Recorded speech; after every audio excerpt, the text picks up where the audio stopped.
Welcome back, everyone. Today I'm going to be doing a deck profile for my Simorghs. Let's get right into it. First off, I run 3 Simorgh Bird of Bringing. When Bird of Bringing is summoned, that allows you to add 1 Simorgh card from your deck to your hand. And like all the one thing, all the lower leveled Simorghs have one effect is if your opponent controls no spell and trap stones, it can special summon itself from the grave, but banish it when it leaves the field. Next, I run 3 Simorgh Bird of Beginning. That gives you an additional summon. 2 Simorgh Bird of Calamity. It's a Foolish Burial for Simorghs. I run Simorgh Bird of Protection.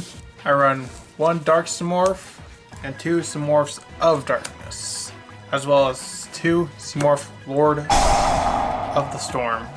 Both Darkness and Storm have an effect to special summon themselves from the grave. In the case of Simorgh of Darkness, if you tribute summon a Dark or a Wind monster, you can special summon this card from your graveyard. And in Storm's case, when a Winged Beast monster you control is destroyed by battle while this card is in your grave, you can add it to your hand. Next, I run 3 Danger Thunderbird. Next, I run 1 Tempest, Dragon Ruler of Storms, since this is a wind-based deck. I also run 1 Mist Valley Apex Avian for negation, and the Dragon Buster. Now onto the spells. I run 3 Ouroboros, the Sacred Land of Simorghs, 1 Terraforming.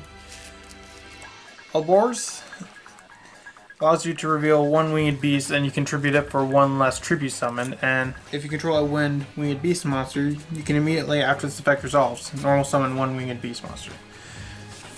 So in this deck you can have a potential of 3 normal summons. You got your original normal summon, Ouroboros gives you an additional summon, and Bird of Beginning gives you an additional summon. Which is really good because this deck does some tribute summoning. Next we got 3 Simorgh Onslaught. Simorgh Onslaught essentially you discard 1 Winged Beast and add 2 Simorgh monsters from different attributes from your deck to your hand. And you can banish this card from your graveyard, reveal 1 Winged Beast monster in your hand, and if you do, reduce the level of that monster in your hand by 1 for the rest of this turn. So if you have a Danger Thunderbird in hand, you can discard that, add 2 Simorghs, and then blow up one of your opponent's spell and trap zone. Blow up one of your opponent's spells and traps. Next, I run 1 Simorgh Repulsion. This card is discard 1 Winged Beast monster, return all cards in your opponent's spell and trap zones to your hand. So this is good for essentially getting rid of all your opponent's spell and traps, but there are other cards that you can use that can do that as well. Namely, 3 Twin Twister. I'm pretty sure everyone knows what Twin Twister does.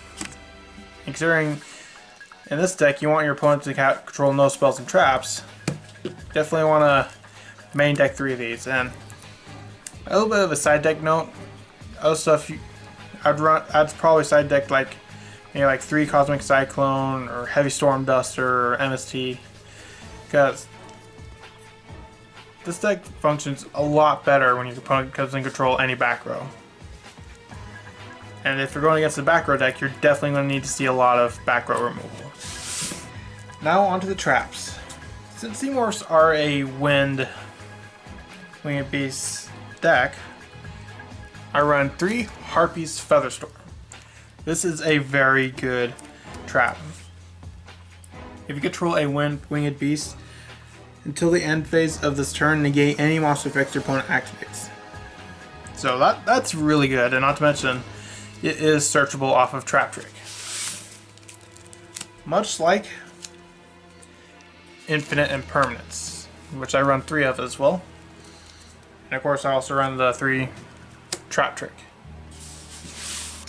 Now moving on to the extra deck. Now the first card I currently run 3 of. I don't own any of them. I don't own a copy, sadly. But that is the new Simorgh Link, Simorgh Bird of Sovereignty. This card is really good because during the end phase, it allows you to essentially cheat out almost any Simorgh monster. And if you're going first and you get And if it's during your first turn, and you're going first, essentially you can get out any Simorgh monster. So it's a good way to cheat out Dark Simorgh, Avian, and whatever you need.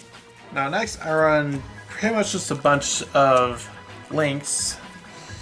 You could run some rank 7s or 8s, but I don't have any, sadly. I run 2 Wind, the Wind Charmer. 2 something, the Desperate Doom Eagle. I don't know how to pronounce the first part of the name. It's something I can't pronounce. I also run 1 Dragoonity Knight, Romulus. I also run an IP Masquerena, Cerberus, Phoenix, and Unicorn. Obviously the 1 Union Carrier. And my last 2, Saryuja and Borrelsword Dragon. Well, that's essentially it for this deck profile. So what do you think? Anything I missed? Anything I could change? Let me know in the comments, and I'll see you in the next video I make.